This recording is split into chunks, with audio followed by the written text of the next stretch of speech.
I'm so honored to be a recipient of the 2025 Champion of Justice Award from the Center for Justice and Accountability. I am honored by the recognition, but I am also humbled by it. Journalism is one path to accountability, but the legal team at CJA is doing the painstaking work of bringing cases to court and bringing perpetrators to justice. I came to know their work in the Marie Colvin case. She was a fearless foreign correspondent. She was a colleague, and Marie Colvin was a friend. Her murder by the Assad regime in 2012, she was targeted at a makeshift media center in the besieged Syrian town of Homs, was a personal gut punch.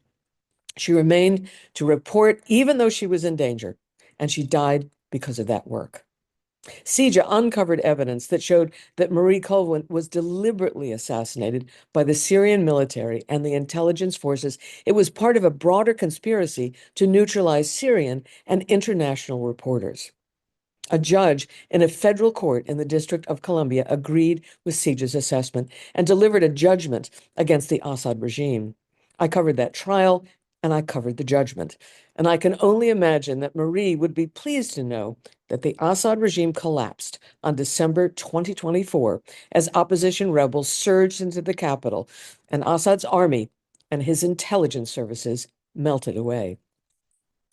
No one grows up dreaming of becoming a war correspondent. It just kind of happens. My first time on the front lines was in 1982, the Israeli invasion of Lebanon. Looking back, I have to admit that I was a bit of a risk taker, but I also learned how to stay safe, how to depend on my colleagues, and NPR kept sending me back into the fray.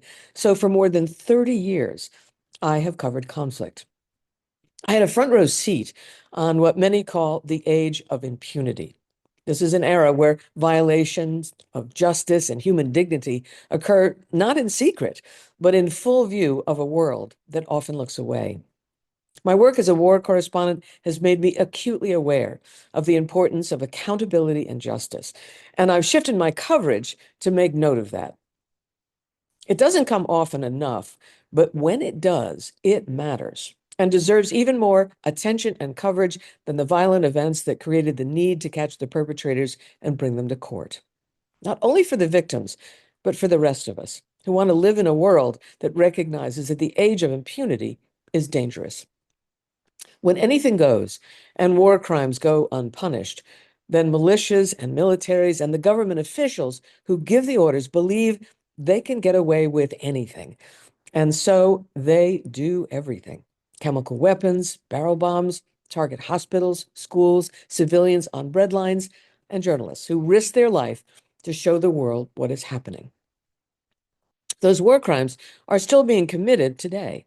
Accountability and justice is a powerful weapon, and it is something that we all need to support. Thank you.